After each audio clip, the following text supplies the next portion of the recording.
नमस्कार। कैसे हैं आप लोग? ठीक है? गर्मी काफी है। हाँ,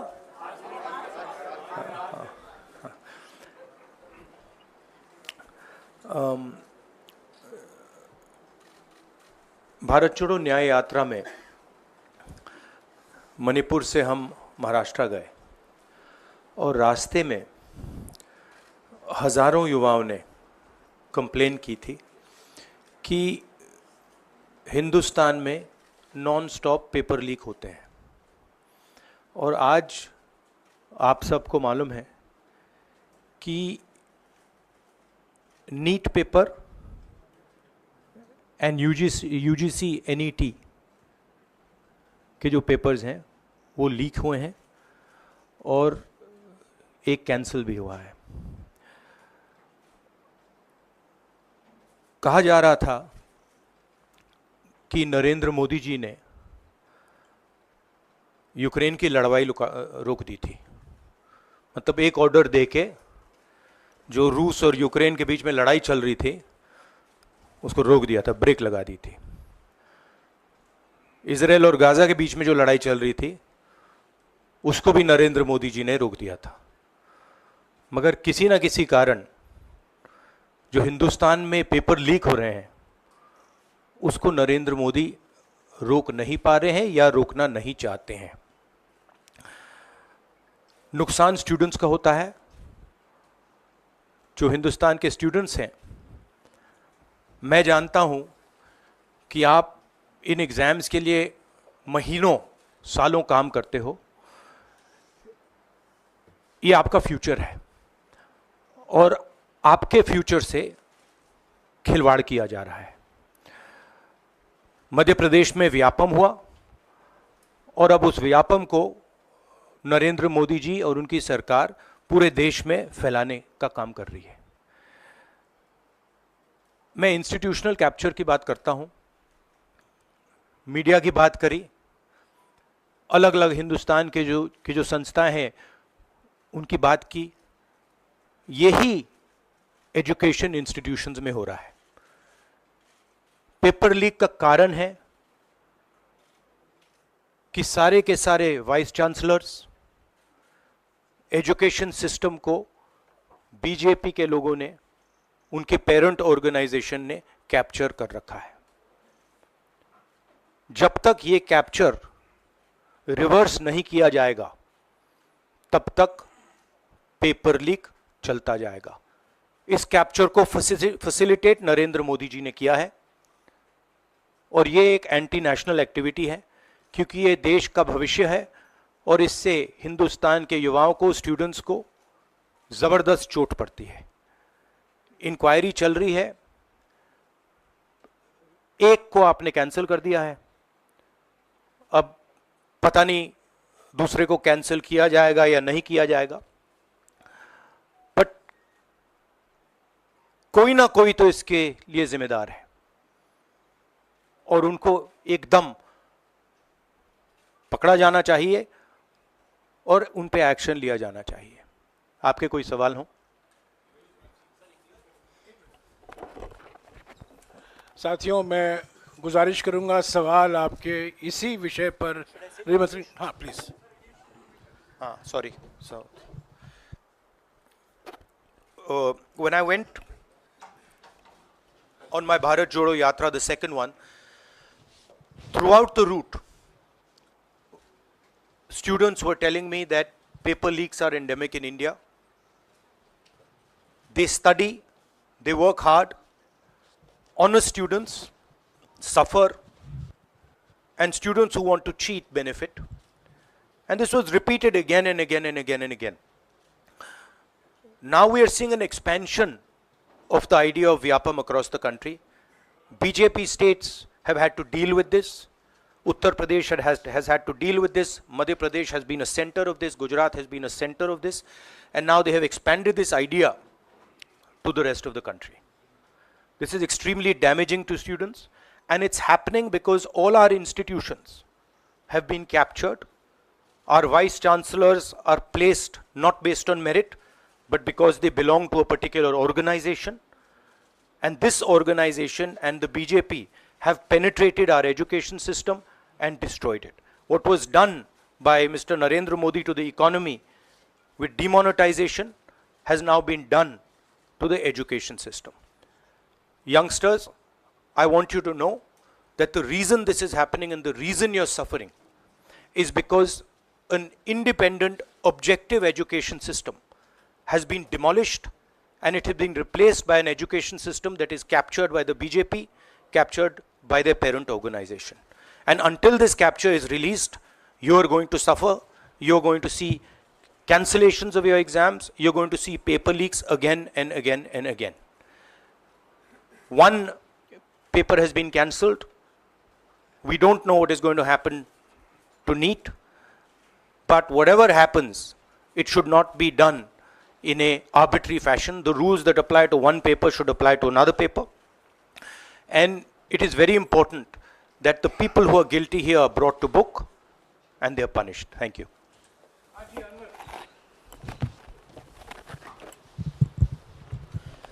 सर, सोमवार से संसद का सत्र शुरू हो रहा है, तो क्या आप निजी तौर पर लोकसभा में इस विषय को उठाएंगे और आप यह मांग करेंगे कि प्रधानमंत्री मोदी खुद सदन में आकर जवाब दें इस विषय पर, क्योंकि ये छात्रों के भविष्य से जुड़ा विषय है?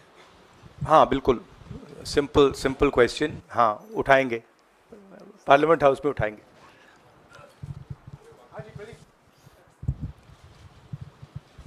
Thank you sir. Rahul ji मैं इधर हूँ. सवाल ये है कि जो एजुकेशन सिस्टम इस वक्त है और जिस तरीके से जो पेपर लीक हुए, जिसका आरोप भी आपने लगाया और जो सामने भी आया है, रद्द भी हुआ है कल परीक्षा, लेकिन सबसे बड़ा सवाल ये है कि बदलाव क्या होने चाहिए, वो बदलाव जो इससे परीक्षा लीक रुके, वो क्या आपके पास फार्मूला? हमारे मैनिफेस्टो में हमने लिखा था, देखिए 2-3 चीज़ें हैं.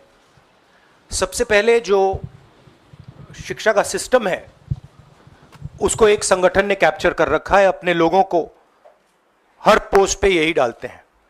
वाइस चांसलर्स की लिस्ट निकाल लीजिए, पता लग जाएगा. तो इसको रिवर्स करना होगा. दूसरी बात, मैनिफेस्टो में हमने साफ कहा कि पेपर लीक होने के बाद कार्रवाई करना एक बात है, बहुत जरूरी है और स्ट्रिक्ट से स्ट्रिक्ट कार्रवाई होनी चाहिए, मगर हमने ये भी कहा था कि पेपर लीक होने से पहले जो सिस्टम्स हैं, जो यूनिवर्सिटी के एग्जाम्स के रूल्स हैं, सिस्टम्स हैं, इनको फिर से असेस करना पड़ेगा, इनको स्टडी कर रीडिजाइन करना पड़ेगा. ये दोनों काम हमने अपने मैनिफेस्टो में साफ लिखे हैं और विपक्ष दबाव डालकर ये 2 काम सरकार से करवाने की कोशिश करेगा.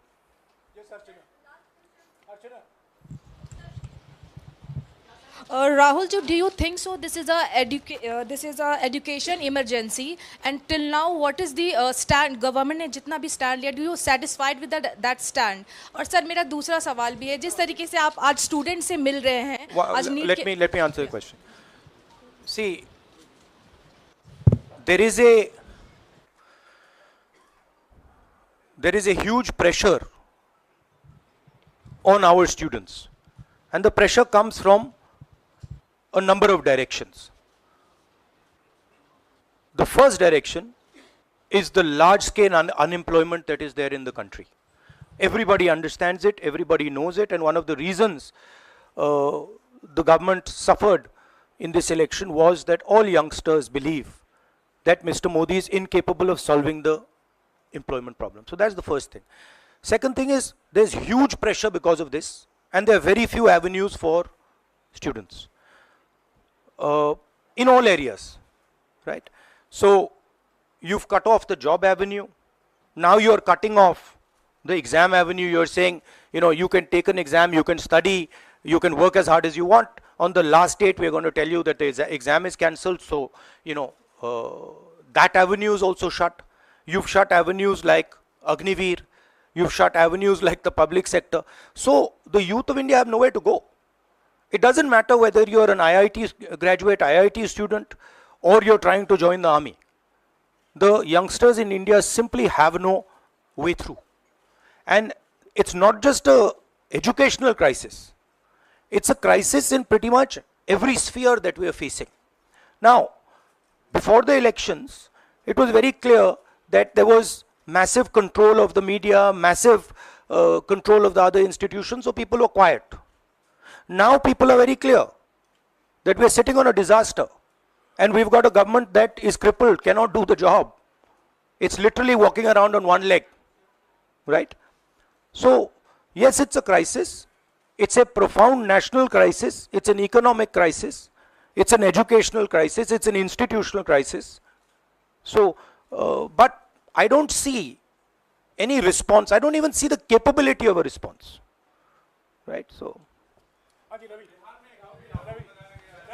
हाँ नहीं, 1 second. बिहार का भैया हमने कहा है कि इंक्वायरी होनी चाहिए, और जो भी जिन्होंने भी पेपर लीक कराया है उनके खिलाफ कार्रवाई होनी चाहिए। राहुल जी, चूंकि ये मामला नेशनल लेवल पे भी एग्जाम्स में हो रहा है, स्टेट लेवल्स में भी एग्जाम्स में कई जगह इस तरह के पेपर लीक की घटनाएं होती है और करोड़ों छात्रों का जीवन अधर में लटक जाता है। आपको लगता है कि एक सख्त कानून बनाने की जरूरत है संसद में कि इससे निपटने के लिए? कैसे होगा, क्योंकि छात्रों का जीवन नहीं, बर्बाद सख्त कानून आफ्टर द फैक्ट है, वो होना चाहिए। मगर अगर आप मेरिट के बेसिस पर लोगों को नहीं जॉब देंगे, अगर आप आइडियोलॉजिकल लोगों को वाइस चांसलर बनाएंगे, इनकेपेबल लोगों को वाइस चांसलर बनाएंगे, एग्जाम्स के जो स्ट्रक्चर्स हैं, एग्जाम लेने के स्ट्रक्चर्स हैं, उनमें आप आइडियोलॉजिकल लोगों को डालेंगे तो ये काम होगा। ये इसका सबसे बड़ा कारण BJP and it's parent organisation ने जो कैप्चर किया है ये है। और अगर आप कल्प्रिट ढूंढना चाहते हैं तो मैं आपको बताता हूं, जिन लोगों ने हिंदुस्तान के इंस्टीट्यूशंस को डिस्ट्रॉय किया है, जो पहले ऑब्जेक्टिव हुआ करते थे, इम्पार्शल हुआ करते थे, वो आज इम्पार्शल नहीं है, ऑब्जेक्टिव नहीं है, आइडियोलॉजिकल बना दिए गए हैं और मीडियोकर लोगों को इन इंस्टीट्यूशंस में बैठा दिया गया है। इसका मेन कारण यह है, और इसका आप एपिसेंटर देखिए, पूरा देश जानता है, युवाओं आप सब जानते हो कि इसका पहले एपिसेंटर मध्य प्रदेश हुआ करता था, वहां पे 40-50 लोगों की हत्या हुई थी, ये तब शुरू हुआ था। आप जानते हो कि गुजरात में, उत्तर प्रदेश में और मध्य प्रदेश में इन चीजों का एपिसेंटर है। और आप ये भी जानते हो कि बीजेपी के लोग कहते हैं कि हमारी लेबोरेटरी मध्य प्रदेश और गुजरात है। तो लेबोरेटरी से यह काम शुरू हुआ है और अब यह काम देश में फैल रहा है और आपका इससे नुकसान हो रहा है। जब तक यह रिवर्स नहीं किया जाएगा, जब तक हिंदुस्तान के इंस्टीट्यूशंस इनके हाथों से नहीं छीने जाएंगे और इफेक्टिव, ऑनेस्ट, इम्पार्शियल लोगों के हाथ में नहीं जाएंगे, तब तक ये होता रहेगा। और मैं आपको बता रहा हूं, जब तक बीजेपी रहेगी ये बढ़ता जाएगा।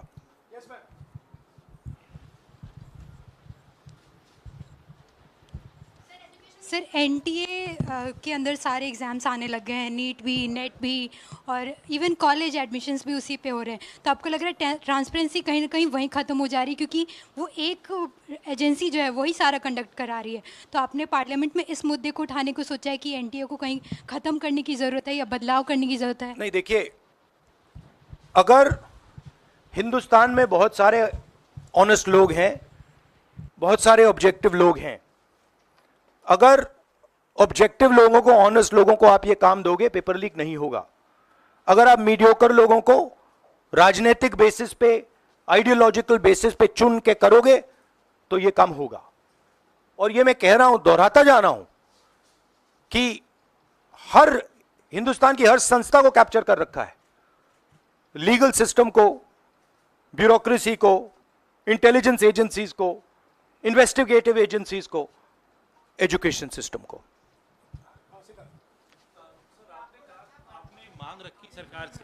आपने अपनी मांगे रखी हैं सरकार से, लेकिन सरकार के पक्ष पहले ही सामने आ गया। एनटीए को जो एनटीए है एजेंसी, उसको क्लीन चिट एक तरीके से एचआरडी मिनिस्टर ने पहले ही दे दी है। तो सरकार का तो कहीं ना कहीं पक्ष साफ दिखाई देता है। आगे आप लोग कैसे जाएंगे इसको? उनकी क्रेडिबिलिटी इन बातों में है ही नहीं।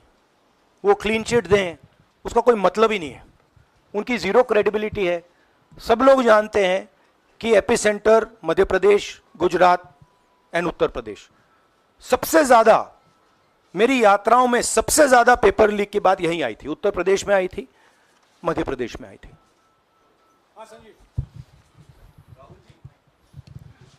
Rahul ji, NTA has conducted one test and which has been cancelled. The other is under doubt, you know, and the court is looking into it. Would you say that the agency like NTA is incapable of conducting such examinations, because two main examinations, and I want it to be disbanded or something? No, I would say that if you let people who know how to run these things and you promote people based on merit, there are multiple ways in which you can do exams successfully. If on the other hand, you are constantly posting people who are mediocre, who do not have the skills to do these jobs, and you're posting them simply because they come from your same ideology, no system is going to work. You can change whatever system you want. If the people who are being put into that system are mediocre and being put in for the wrong reasons, it is never going to work. Sir, Last question. Sir, NEET, specifically on NEET examination, there is of course an investigation that is going on, but the scheduled counselling session is not been delayed. It is going to happen as per schedule. So do you think that this is a mere eyewash when it comes to the investigation, saying that investigation bhi ho rahi hai, but then they are not delaying the Look, session? they can eyewash whatever they want, but they are going to get such pressure from the opposition that they're going to think twice about whatever they're doing. Because we are not going to allow this type of activity to be done as far as our students are concerned. Our students sit there, they work, they spend months, they dream about these exams for years, they spend huge amount of money. So the opposition is simply not going to allow any of this eyewash that is taking place. We will make sure that we put so much pressure on them that this issue is resolved. Okay, Janendra, last question. Sir, Janendra, jaldi.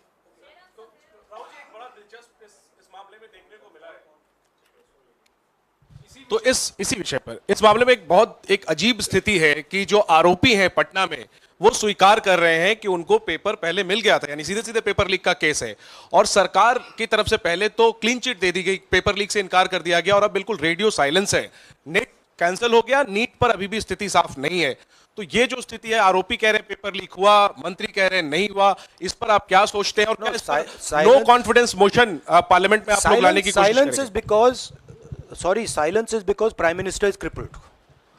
Right now, Prime Minister's main agenda is the Speaker.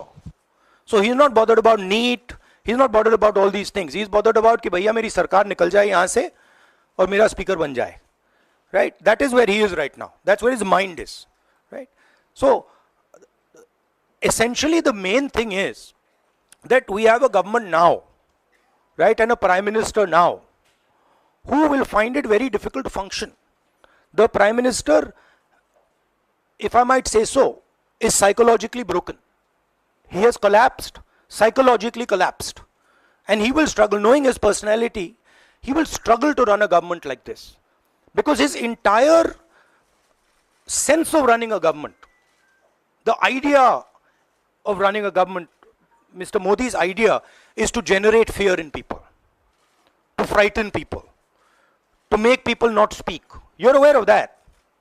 Now what has happened is people are not scared of him. And you saw the other day, I think somebody in Varanasi itself threw a chappal on his car. Right? So it's very clear. The basic concept of Modi has been destroyed in this election.